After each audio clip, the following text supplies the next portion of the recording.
साथियों, मेरा नाम है सलमान मिर्ज़ा और मैं आप सभी का Salman Mirza official YouTube channel में बहुत बहुत स्वागत करता हूं।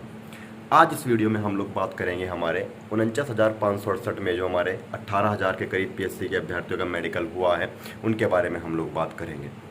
इस वीडियो में हम टॉपिक डिस्कस करेंगे। सबसे पहले मैं आप लोगों को एक बात बता दूं, ये जो टॉपिक होने वाले हैं बहुत ज़्यादा इंपॉर्टेंट टॉपिक है। अगर आप लोगों ने एक बार वीडियो स्टार्ट कर दिया देखनी तो इसको एंड तक देखें, अदरवाइज़ आप लोगों को समझ भी नहीं आएगी और आधा अधूरा ज्ञान लेना भी मत। बैंक अकाउंट के बारे में वीडियो रहेगी। आप लोगों के कई बार बहुत सारे सवाल पूछे हुए, इसलिए इस वीडियो में सारे के सारे सवाल निपटा दूंगा बैंक अकाउंट से रिलेटेड। तो इस वीडियो में हम लोग सबसे पहले बात करेंगे आप लोगों को अपना बैंक अकाउंट घर से खुलवा कर आना है या फिर यहाँ पर आके खुलवाना है तो किस टाइप का आपका अकाउंट खुलवाना है, इस चीज़ के बारे में हम लोग बात करेंगे। दूसरी बात करेंगे हम आपकी कि आपको कौन कौन से डॉक्यूमेंट चाहिए जो आपको यहाँ भी लाने हैं, आपका आधार कार्ड, पैन कार्ड, इन चीज़ों की क्या क्या ज़रूरत पड़ेगी, कैसे क्या ज़रूरत पड़ेगी, इस चीज़ के बारे में हम लोग बात करेंगे। तीसरी चीज़ करेंगे हम बात करेंगे नॉमिनी बैंक अकाउंट की। नॉमिनी के बारे में आप लोगों ने सुना भी होगा। जब आप लोग यहाँ पर आओगे, जब आप लोग अपने बैंक अकाउंट खोल लोगे, जब यहाँ पर सारी प्रोसेस होगी, तब आपको एक ऑप्शन ये भी देखने को मिलेगा और इसके बारे में आप लोगों को नॉलेज होनी जरूरी है। इसलिए एक टॉपिक मैं इस चीज़ में नॉमिनी के बारे में डिस्कस करूँगा। लास्ट में बात करेंगे हम लोग एनपीएस के बारे में। एनपीएस एक बहुत इंपॉर्टेंट रोल प्ले करेगा आपकी सैलरी में। जब आप लोग आओगे तो आने के बाद एनपीएस के बारे में जानकारी लेने की सबसे ज़्यादा कोशिश करोगे, तो मैं आपको पहले से ही दे रहा हूँ। अगर आप लोगों ने वीडियो देखना स्टार्ट कर दिया है तो एनपीएस के बारे में जरूर जानना। सारी की सारी वीडियो देखना, आप लोगों तक की समझ में आ जाएगा। वीडियो शुरू करने से पहले मैं आप लोगों को बता देना चाहता हूँ कि टेलीग्राम का लिंक मेरे डिस्क्रिप्शन में, आप लोग जाके उसे ज्वाइन कर सकते हैं ताकि आपकी जो भी छोटी मोटी क्वेरीज आए आप मुझे वहाँ पर पूछें, मैं उनका जवाब आप लोगों को दे ही दूंगा। चैनल पर नए हो तो चैनल को सब्सक्राइब कर लीजिए ताकि मेरी आने वाली जितनी वीडियोज़ उनकी अपडेट आपको मिलती रहे और अपडेट टाइम पर मिलती रहे, ताकि आप लोग उनका पूरा यूज़ करते रहो, हमारी यूट्यूब फैमिली को ग्रो करते रहिए, स्ट्रेंथ देते रहिए। चलो वीडियो को शुरू करते हैं।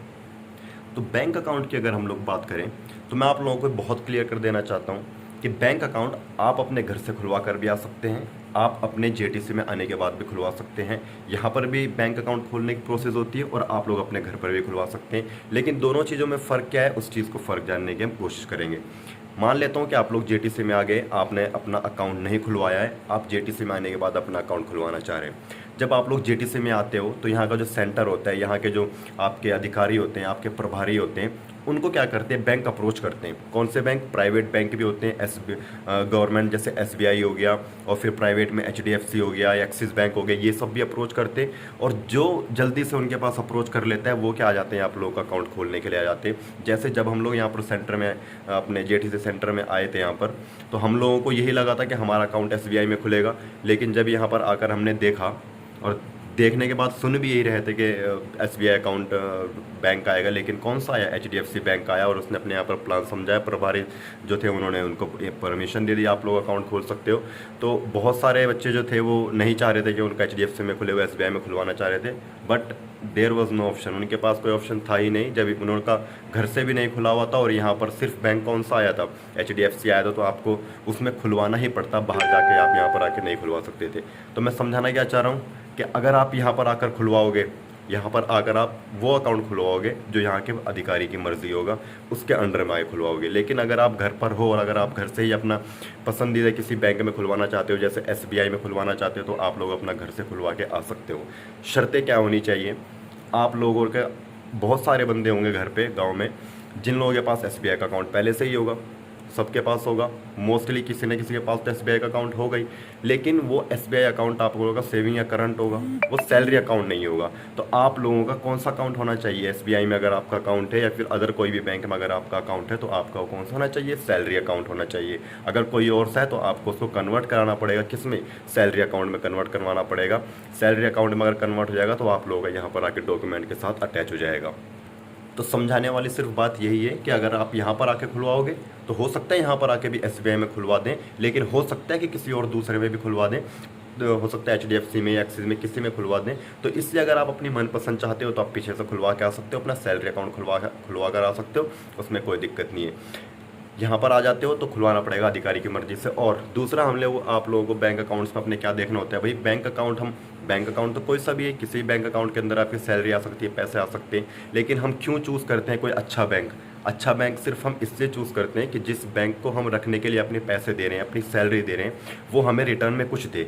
तो हमें देखना पड़ेगा कि कौन सा वो बैंक हमारे लिए अच्छा है जो हमें रिटर्न्स अच्छे देता है। Returns in the sense, returns का मेरा मतलब है जो आपको लोन्स हो गए, आपको होम लोन हो गए, इंडिविजुअल लोन हो गए, आपकी हेल्थ इंश्योरेंस हो गए, आप लोगों को ये पढ़ना पड़ेगा और देखना पड़ेगा कि कौन सा बैंक है जो आप लोगों को ज़्यादा अच्छे से ये चीज़ें प्रोवाइड करवा रहा है। और जो भी बैंक में आपको लगता है कि ये मुझे लोन आसानी से प्रोवाइड करा देगा, कम इंटरेस्ट पे प्रोवाइड कराएगा, ये वाला बैंक मुझे ज़्यादा सुविधाएं दे रहा है, हेल्थ इंश्योरेंस दे रहा है, ये सब चीज़ें दे रहा है, तो आप लोग उस बैंक के प्रेफरेंस तरफ जाइए, उस बैंक को अपने मेजोरिटी में रखिए, उस बैंक में अपना सैलरी अकाउंट खुलवाइए।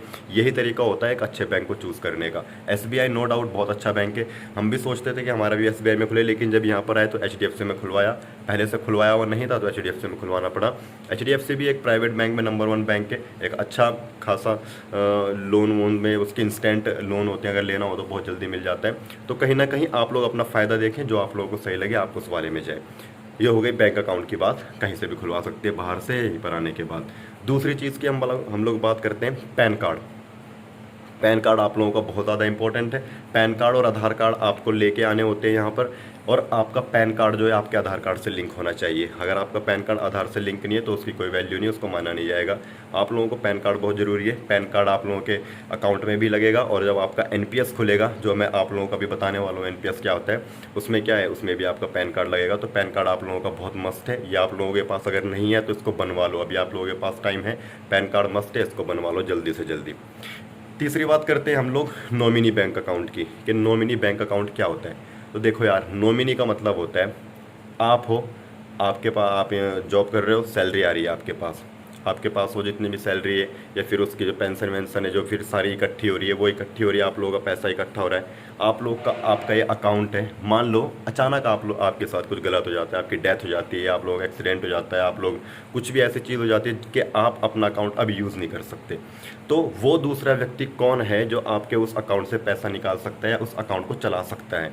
तो वो बंदा जो उस अकाउंट को ऑपरेट कर सके उसको नॉमिनी कहते हैं। तो आपको खुद एक नॉमिनी चूज़ करना पड़ेगा कि मेरे ऐसा कुछ भी हो जाने पर ये दूसरा बंदा मेरे अकाउंट का क्या होगा, मालिक होगा, ये उसको यूज़ कर पाएगा। तो आप अपने मम्मी पापा किसी का नाम लिख सकते हैं। आप लोगों की शादी हो गई है तो आप लोग अपनी वाइफ का नाम लिख सकते हैं, जिससे आपकी ज़्यादा बनती है, जिसके ऊपर आपको ट्रस्ट है, आप लोग उसका नाम लिख सकते हैं। नॉमिनी का बस सिर्फ इतना ही मतलब होता है कि आपके बाद आपके अकाउंट को कौन यूज़ कर सकता है, कौन चला सकता है। आई होप ये बात आप लोगों को अच्छे समझ में आ गई होगी। एट द लास्ट हम लोग बात कर लेते हैं NPS के बारे में। देखो यार, NPS होता है नेशनल पेंशन स्कीम। ये आपका पर मंथ कटता है। कैसे कटता है? जो आप लोगों की सैलरी आती है, जब आप लोग का आपका बैंक अकाउंट खुलेगा तो उसके साथ साथ एक फॉर्म और आपसे भरवाया जाएगा, NPS का फॉर्म भरवाया जाएगा, और वो मस्ट होता है, आप लोगों को भरना ही पड़ेगा। ऐसा नहीं है कि आप लोगों को मैं नहीं भरना चाह रहा, वो भरना ही पड़ता है। NPS का फॉर्म आप लोगों को भरना पड़ेगा। NPS मतलब नेशनल पेंशन स्कीम, वो स्कीम जिसके थ्रू आपका पर मंथ कुछ पैसा कटेगा, कुछ पैसा आपका कटेगा, कुछ उसमें सरकार डालेगी, और वो इसी तरीके से पर मंथ चलता रहेगा। और एट द लास्ट जाके जब आपकी रिटायरमेंट एज होगी तो उसमें से क्या मिलेगा आपको, 60% पैसा उसका आपको इकट्ठा मिल जाएगा, और 40% जो पैसा होगा वो आपके पेंशन के थ्रू आपको मिलना शुरू हो जाएगा। पर मंथ की आपकी पेंशन बननी शुरू हो जाएगी उसमें। और सबसे बड़ी बात होती है, जब 60% पैसा जो आप निकालते हो वो क्या होता है, टैक्स फ्री आपका पैसा होता है, उसके ऊपर कोई भी टैक्स की मार नहीं होती है। तो NPS आपका पर मंथ कटेगा। कितना कटेगा आप लोगों का? मान लो अगर आप लोगों की 29,000 या 30,000 रुपये अगर आपकी सैलरी आ रही है, तो आप लोगों का कम से कम भी 2700 या 2800 रुपये करीब आपका पर मंथ का क्या कटता है, NPS कटता है। और इतना ही उसमें कौन डालती है, सरकार डालती है, और इस तरीके से वो चलता रहता है, बढ़ता चले जाता है। यह आप लोग का NPS होता है। बहुत फ़ायदे की चीज़ होती है और बहुत सारी चीज़ होती है। सरकारी विभाग की सबसे बेस्ट चीज़ यही होती है। तो ये NPS होता है आप लोगों का। अगर आप लोग NPS के बारे में एक एक डिटेल के बारे में, उसके बारे में अच्छे से समझना चाहेंगे तो आप लोग मुझे कमेंट बॉक्स में बता देना। मैं NPS के ऊपर पूरी डिटेल में वीडियो बना सकता हूँ कि NPS कितना कटता है, कितने % कटता है, और कितने साल बाद आप इसको निकलवाना शुरू कर सकते हैं, एंड में कितना मिलता है। आपकी सैलरी इतनी है तो एंड में जाके आपको कितना मिलना शुरू हो जाएगा। मैं आप उस पर पूरी वीडियो बना सकता हूँ। अगर आप लोग चाहोगे कमेंट बॉक्स में से लिखोगे तभी मैं इस पर पूरी वीडियो बनाऊंगा, अदरवाइज इतना बहुत है आपकी इन्फॉर्मेशन के लिए। तो आई होप आप लोगों को वीडियो पसंद आई होगी। लाइक करें, शेयर करें, सब्सक्राइब करें, चैनल को सब्सक्राइब करें, ताकि ये मेरी यूट्यूब फैमिली को ग्रो करते रहिए, ताकि हम लोग ज़्यादा होते रहे, बढ़ते रहे। आप लोग व्यूज़ तो अच्छे दे रहे हो, देख के चले जाते हो, बस सब्सक्राइब करते नहीं हो। मोटिवेशन नहीं मिलता है अगली वीडियो बनाने के लिए, थका थका महसूस होता है। तो लाइक करते रहें, शेयर करते रहें, सब्सक्राइब करते रहें। जय हिंद, जय भारत।